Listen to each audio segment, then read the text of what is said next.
Everyone, I am Sonam. Welcome back to my YouTube channel Apna Vidyalaya. आज के इस वीडियो में हम आप सभी को बताएंगे एक मोस्ट इम्पोर्टेंट टॉपिक। तो यहाँ पे आप सभी को बताएंगे क्लास 10 सामाजिक विज्ञान का सबसे महत्वपूर्ण प्रश्न, वो भी उत्तर के साथ, जो कि बहुत ही इम्पोर्टेंट क्वेश्चन है और यह आप सभी के बोर्ड एग्जाम में 101% गारंटी है कि बिल्कुल पक्का आएगा। ठीक है, और यहाँ पे हम आप सभी को 4-4 नंबर वाले क्वेश्चन बता रहे हैं। ठीक है, और पूरे के पूरे आंसर के साथ बताएंगे। और यहाँ पे जो ये 4 नंबर वाले क्वेश्चन है, ठीक है, ये आप सभी के एग्जाम में किस तरह से आते हैं और उसका आंसर आपको कैसे लिखना है जिससे आपको पूरे के पूरे 4 नंबर मिले, यहाँ पे हम आपको सब कुछ बताने वाले हैं। ठीक है, और अगर आप सभी लोग हमारे चैनल से क्लास 10 सामाजिक विज्ञान की तैयारी करते हो तो आपका इस बार बोर्ड एग्जाम में 70 नंबर बिल्कुल पक्का है। ठीक है, पूरी तैयारी अगर हमारे चैनल से करते हो तब। तो अगर आप लोग भी टारगेट बनाओ कि इस बार आप सभी को बोर्ड एग्जाम में 95% लाकर एक टॉपर स्टूडेंट बनना है, तो आप लोग इस वीडियो को बिना स्किप के लास्ट तक देखिएगा। ठीक है, और ये जो क्वेश्चन है ये very very most important question है। ठीक है, आप सभी के बोर्ड एग्जाम में हर साल आता है, बिल्कुल रिपीटेड क्वेश्चन है और इस बार भी पक्का आएगा। तो सबसे फर्स्ट क्वेश्चन जो है वेरी मोस्ट इम्पोर्टेंट क्वेश्चन है। ठीक है, वो क्या है? तो यहाँ पे वो क्वेश्चन है कि फ्रांस की क्रांति कब हुई। ठीक है, इसका मुख्य कारण क्या था। अब यहाँ पे देखिए, हम आप सभी को, ठीक है, सामाजिक विज्ञान के फर्स्ट चैप्टर से लेकर के, ठीक है, 2-3 चैप्टर के सभी इंपॉर्टेंट क्वेश्चन इस वीडियो में बताएंगे। तो यहाँ पे सबसे पहला क्वेश्चन है कि फ्रांस की क्रांति कब हुई और इसका मुख्य कारण क्या था। इसमें देखिए, सबसे पहले आपको पहचानना होगा कि इसमें कितने क्वेश्चन है। ठीक है, तो इसमें 2 क्वेश्चन है। पहला है फ्रांस की क्रांति कब हुई, तो अगर आप लोग इसका आंसर लिखते हो तो आपको 2 नंबर, फिर प्लस यहाँ पे इसका मुख्य कारण, और इसके बाद आप लोग इसका 2 कारण यहाँ पे लिख दोगे तो फिर से आपको 2 नंबर। ठीक है, टोटल ये 4 नंबर का क्वेश्चन है। तो आपको इसमें जितना क्वेश्चन दिया है सभी का आंसर लिखना है, तभी आप सभी को 4 नंबर मिलेंगे। तो देखिए, फ्रांस की क्रांति कब हुई थी सबसे पहले। ठीक है, तो यहाँ पे उत्तर हो जाएगा कि फ्रांस की क्रांति जो हुआ था वो 1789 ईस्वी में हुआ था, यानी 5 मई 1789 ईस्वी को फ्रांस की क्रांति हुई थी। ठीक है, और ये लुई 16वें के शासन काल में हुआ था, यानी जब फ्रांस की क्रांति हुई थी तो उस समय वहां का राजा कौन था, तो वो लुई 16वां था। ठीक है, इसको भी आपको याद रखना है। तो यहाँ पे हो गया कि फ्रांस की क्रांति कब हुई। अब इसका 2 कारण क्या है, तो यहाँ पे देखिए इसके कारण जो है वो निम्नलिखित है। ठीक है, पहला है कारण दोषयुक्त शासन व्यवस्था, जो काफी इम्पोर्टेंट है।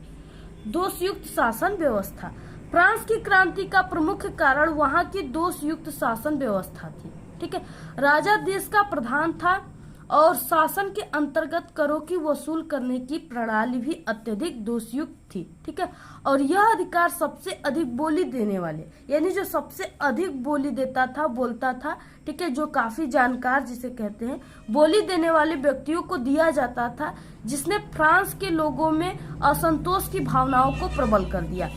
ठीक है, यहाँ पे देखिए, हम आप सभी को बता दें कि जो फ्रांस की क्रांति हुई थी, ठीक है, उसमें क्या था कि जो लुई 16वां था, निरंकुश राजतंत्र का होना। ठीक है, तो जो लुई 16वां था वो क्या था कि अत्यधिक, लुई 16वां और उसकी पत्नी जो थी वो क्या करते थे कि अत्यधिक धन का व्यय करते थे। ठीक है, अपने विलासिता में, अपने, ठीक है, अपने सुख के लिए वो काफी ज्यादा जो पैसे थे वो खर्च कर देते थे। ठीक है, काफी महंगी महंगी चीजों को खाते थे, जिससे क्या हुआ कि लास्ट में आते आते फ्रांस के धन थे, ठीक है, पैसे थे, सब लुई 16वां और उसकी पत्नी अपने में ही सब खत्म कर दिए। ठीक है, सब अपने में ही व्यय कर लिए, अपने ही ऊपर सब खर्च कर लिए। इससे क्या हुआ कि बाद में, ठीक है, शासन व्यवस्था चलाने के लिए धन की कमी होने लगी, अच्छे से शासन व्यवस्था नहीं चलने लगा। तो राजा सोचे लुई 16वां कि इस कर को, यानी जो हमने व्यय किया है, इसको निकालने के लिए, यानी फिर से कैसे आएगा, तो इसके लिए उन्होंने क्या किया कि मजदूरों, किसानों पर कर लगाना शुरू कर दिया। ठीक है, अब मजदूर किसान जो थे वो कर नहीं दे पा रहे थे, क्योंकि वो मजदूरी करते हैं तो वो कर कैसे भरेंगे। ठीक है, किसान भी, उनको भी ज्यादा मुनाफे नहीं मिलते हैं, वो भी ज्यादा पैसे नहीं कमा पाते, तो वो भी कर कैसे भरेंगे। ठीक है, इससे क्या हुआ कि जो फ्रांस के जनता थे, ठीक है, उसमें क्या हुआ कि असंतोष की भावनाएं उत्पन्न हो गई। और यही जो उत्पन्न हुई भावनाएं है ये एक क्रांति का कारण बन गया। तो इससे क्या हुआ कि फ्रांस में क्रांति हो गई। ठीक है, यही कारण है। इसके बाद देखिए नेक्स्ट है इसमें सामाजिक असमानता। ठीक है, फ्रांस की क्रांति का एक महत्वपूर्ण कारण ये भी है सामाजिक असमानता थी। समाज क्या था, दो वर्गों में विभाजित था। ठीक है, दो वर्गों में बटा था। प्रथम वर्ग कुलीन था तथा द्वितीय वर्ग जो था वो पादरी था। ठीक है, जो करों का भुगतान नहीं करते थे। यानी इसमें जो कुलीन वर्ग है, ठीक है, तथा द्वितीय वर्ग पादरी था जो करों का भुगतान, यानी ये दोनों वर्ग के लोग करों का भुगतान नहीं करते थे। इसमें क्या थे कि व्यापारी लोग थे, ठीक है, काफी अमीर लोग थे। तो ये लोग से कर नहीं लिया जाता था बल्कि मजदूरों और किसानों से कर लिया जाता था। तो बताइए ज्यादा जो होते हैं वो गरीब लोग ही राज्य में होते हैं। ठीक है, और किसान लोग ही होते हैं, और जो व्यापारी होते हैं और अमीर लोग काफी कम होते हैं। तो इसलिए जब मजदूरों और किसानों से कर लिया गया तो जनता में क्या होगी, असंतोष की भावनाएं उत्पन्न हो गई। जनता, फ्रांस की जनता इसका विरोध करने लगी कि हम लोग कर नहीं देंगे, सभी पर आपको समान व्यवस्था लागू होना चाहिए। ठीक है, नियम लागू होना चाहिए। ये नहीं कि यहाँ पे वही कहा गया कि यहाँ पे असमानता, यानी कुलीन और पादरी वर्ग के लोग से कर नहीं लिया जाता था और मजदूर और किसानों से कर लिया जाता था। ठीक है, यही कारणों से फ्रांस में क्रांति 5 मई 1789 ईस्वी को हुई। ठीक है, तो इस तरह से आप सभी को लिखना है। इसके बाद नेक्स्ट क्वेश्चन है, जर्मनी के एकीकरण में सबसे महत्वपूर्ण योगदान किसका था? जर्मनी राष्ट्र का प्रथम सम्राट कौन घोषित किया गया? ठीक है, इसमें भी 2 क्वेश्चन है। तो यहाँ पे देखिए क्या हो जाएगा, जर्मनी के एकीकरण में जो सबसे अधिक महत्वपूर्ण, ठीक है, सर्वाधिक महत्वपूर्ण योगदान दिए थे वो ऑटो वन बिस्मार्क दिए थे। कौन दिया था? Auto von Bismarck. ठीक है, ये क्वेश्चन काफी मोस्ट इम्पोर्टेंट है और ये आप सभी का बहुविकल्पी क्वेश्चन में भी आता है। तो यहाँ पे ऑटो वन बिस्मार्क का था। जर्मन राष्ट्र का प्रथम जो सम्राट घोषित हुए थे वो विलियम प्रथम थे। ठीक है, तो यह आपको क्या करना है, इसमें काफी कंफ्यूजन है, आपको इसको क्लियर कर लेना है कि जो महत्वपूर्ण अपना योगदान दिए थे वो ऑटो वन बिस्मार्क थे। ठीक है, और जो प्रथम यानी सम्राट घोषित किया गया था जर्मन का वो विलियम प्रथम थे। ठीक है, इस तरह से आपको याद कर लेना है। नेक्स्ट क्वेश्चन है, ये क्वेश्चन तो हर साल ही आप सभी के एग्जाम में आएगा और आता भी है। ठीक है, ये क्या है, महामंदी का क्या आशय है, इसके 2 प्रमुख कारण क्या थे? ठीक है, तो यहाँ पे देखिए वर्ष 1929, ये भी क्वेश्चन आप सभी के ऑब्जेक्टिव क्वेश्चन में आएगा। वर्ष 1929 के आसपास महामंदी शुरू हो गई। ठीक है, और 1930 के दशक मध्य तक बनी रही, यानी 1929 से 1930 1 साल टोटल पूरा महामंदी चला। ठीक है, 1930 के दशक मध्य तक बनी रही। इस अवधि के दौरान क्या हुआ कि संसार के अधिकांश देशों ने, ठीक है, उत्पादन, रोजगार, आय और व्यापार में अत्यधिक गिरावट को महसूस किया। अब यहाँ पे देखिए क्या है, ये महामंदी जो है, ये क्वेश्चन आप सभी के एग्जाम में आर्थिक महामंदी ऐसे भी करके आएगा। ठीक है, आर्थिक महामंदी का मतलब ही होता है, क्या होता है, गरीबी होता है। ठीक है, यानी देश में गरीबी। अब देखिए यहाँ पे क्या हो गया कि 1929 ईस्वी में ये जो महामंदी है, इसमें क्या हुआ कि जो किसान थे, ज्यादातर ये किसानों पर ही इफेक्ट डाला। ठीक है, जो किसान थे वो क्या करते थे कि ज्यादातर उनका उत्पादन होने लगा, यानी वो ज्यादातर सब्जियां, वस्तुओं जो भी है, जो चीज भी है, ठीक है, फल वगैरह, उसका ज्यादा उत्पादन करने लगे। ठीक है, पैदावार बढ़ गया और क्या हुआ कि उसको लेने वाले, जो खरीदने वाले लोग थे वो काफी कम थे। ठीक है, काफी कम खरीदते थे और बाहर भी सब्जियां या फल या कोई भी चीजें नहीं जाती थी, भारत में निर्यात नहीं होता था, आयात निर्यात। जिससे क्या हुआ कि जब ज्यादा कोई वस्तु रहती है, ठीक है, ज्यादा कोई सामान रहता है और उसको खरीदने वाले कम होते, तो क्या होता है कि वो सामान की, वस्तु की, ठीक है, रेट जो होता है, मूल्य वो कम हो जाता है, उसमें गिरावट आ जाती है। ठीक है, तो इसी तरह इसमें भी हुआ महामंदी में कि किसानों की अत्यधिक सब्जियां, ठीक है, फल जो भी है अत्यधिक पैदा होते थे और उसको खरीदने वाले लोग बहुत कम थे और जो खरीदते थे वो काफी कम दाम में खरीदते थे, जिससे किसानों के जो सब्जियां, फल है सब सड़ गए। ठीक है, सड़ने लगे। तो इससे क्या हुआ कि उस आर्थिक महामंदी आ गई, गरीबी आ गई देश में, दूसरे देशों से, ठीक है, कर्ज लेना पड़ा और दूसरा देश भी कर्ज देने से इनकार कर दिया। तो ये आ गया, यानी लोग भूख के कारण मरने लगे, ठीक है, भूखमरी आ गई देश में। तो यही महामंदी है, ठीक है, 1929 के आसपास से 1930 के दशक के मध्य तक बनी रही थी, ठीक है। तो इस तरह से आपको ये लिखना है। इसके बाद इसी में है नेक्स्ट महामंदी के कारण। पहला इसमें कारण है, ठीक है, जो ऊपर हमने आपको बताया वही है, कृषि उत्पादन की अधिकता, ठीक है। कृषि उत्पादन की अधिकता की समस्या से कृषि उत्पादों का मूल्य में क्या हो गया, गिरावट आ गया, कम हो गया, ठीक है। नेक्स्ट महामंदी के कारण भारत में आयात व निर्यात का पतन हो गया।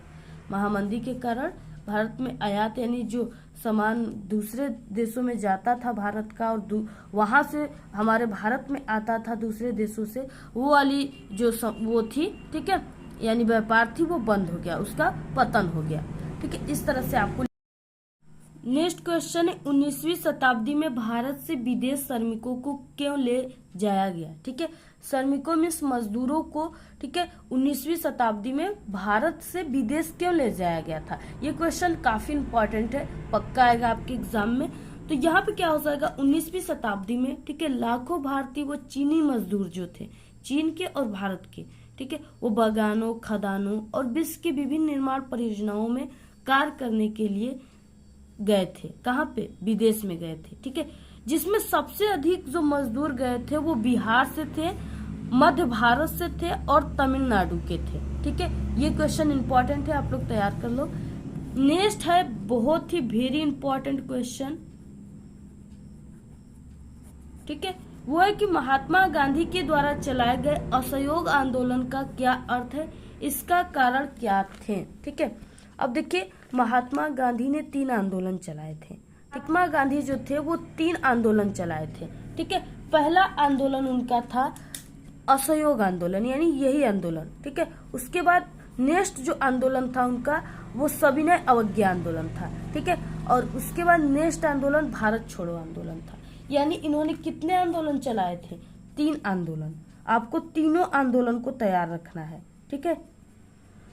इनके तीनों आंदोलन जो है वो काफी मोस्ट इम्पोर्टेंट है। और आप सभी को उस असहयोग आंदोलन जैसे आ गया, इसका क्या अर्थ है, और कारण ऐसे ही सविनय अवज्ञा का क्या अर्थ है, उसके कारण क्या है, ठीक है। इस तरह से आपको तीनों आंदोलन का आप सभी को सन भी याद कर लेना है। तो यहाँ पे इसका आंसर क्या हो जाएगा, सबसे पहले आपको इस तरह से असहयोग आंदोलन हेडिंग डालना है, ठीक है। इसके बाद असहयोग आंदोलन 1 अगस्त 1920 को शुरू हुआ था, क्योंकि इसी दिन 1 अगस्त 1920 को बाल गंगाधर तिलक का निधन हो गया था, ठीक है। कांग्रेस ने गांधी जी के इस योजना को स्वीकार कर लिया जब ब्रिटिश यानी अंग्रेज, ब्रिटिश मतलब अंग्रेज सरकार, ठीक है, अंग्रेज सरकार ने कांग्रेस की मांगों को मानने से इनकार कर दिया। तब जून 1920 में इलाहाबाद में, ठीक है, सर्वदलीय सभा ने और विद्यार्थियों ने सरकारी स्कूलों, कॉलेजों, न्यायालयों में जाना बंद कर दिया। इससे क्या हो गया कि गांधी जी ने असहयोग आंदोलन चलाया, ठीक है। तो इस तरह से आप सभी को लिखना है। असहयोग आंदोलन का कारण क्या था, असहयोग आंदोलन के 3 प्रमुख कारण थे। पहला था स्वराज्य की प्राप्ति करना, ठीक है। दूसरा खिलाफत का मुद्दा लेकर सरकार पर दबाव बनाना। तीसरा पंजाब में सरकार की बर्बर कार्रवाई के खिलाफ, ठीक है, न्याय प्राप्त करना। चौथा है रॉलेट एक्ट यानी जलियांवाला बाग हत्याकांड। इन्हीं के कारणों से ये असहयोग आंदोलन चलाए गए थे, ठीक है। इसी तरह से आपको क्या करना है, पूरा लिखना है। वीडियो में हमने आप सभी को क्लास 10, ठीक है, सामाजिक विज्ञान का जो इतिहास वाला पार्ट है उसके यानी 2 से 3 चैप्टर है, सभी के इम्पोर्टेंट क्वेश्चन इस वीडियो में हमने आप सभी को बताया। और नेक्स्ट वीडियो सामाजिक विज्ञान का आएगा, आप सभी का जो भूगोल वाला पार्ट है, ठीक है, जियोग्राफी का, उसके पूरे चैप्टर के इम्पोर्टेंट क्वेश्चन के आंसर के साथ। तो आप लोग को अगर देखना है तो आप लोग चैनल को जरूर सब्सक्राइब कीजिए, ठीक है। और अगर आपको इसका पीडीएफ चाहिए तो हमारे टेलीग्राम चैनल को जरूर ज्वाइन कीजिए, उसका लिंक आप सभी को इस वीडियो के डिस्क्रिप्शन में मिल जाएगा। और आप लोग, ठीक है, नेक्स्ट वीडियो के लिए बिल्कुल तैयार रहिए आप सभी लोग, ठीक है। नेक्स्ट वीडियो आनी चाहिए कि नहीं, आप लोग कमेंट करके जरूर बताइए, ठीक है। और आप लोग देखिए इस वीडियो को अपने सभी दोस्तों में शेयर कीजिए। हम आप सभी लोगों के लिए इतना मेहनत करते हैं, इतनी मेहनत से ये वीडियो बनाते हैं, ठीक है। इम्पोर्टेंट क्वेश्चन को, ठीक है, कई आप सभी के बोर्ड के पेपर से यहाँ पे छाटते हैं, तब जाकर के आपको वीडियो मिलती है। तो आप लोग का भी कर्तव्य है कि आप लोग वीडियो को अपने सभी दोस्तों में शेयर कीजिए। जो भी आपके पास व्हाट्सएप ग्रुप है उसमें शेयर कीजिए, ठीक है, टेलीग्राम है उसमें भी शेयर कीजिए। तो आप लोग वीडियो को ज़्यादा से ज़्यादा शेयर कीजिए। और जो भी आपको टॉपिक चाहिए, जो भी क्लास 10 के सब्जेक्ट के इम्पोर्टेंट क्वेश्चन चाहिए, ऑल सब्जेक्ट की स्टडी हम कराते हैं, आप लोग कमेंट करके जरूर बताइए। तो आज के इस वीडियो में सिर्फ इतना ही। आपको ये वीडियो कैसा लगा? अगर वीडियो पसंद आए तो एक बड़ा सा लाइक कर दे, चैनल पे नए तो सब्सक्राइब करके बेल आइकन को जरूर प्रेस कर दे। Thanks, all the very best, bye bye.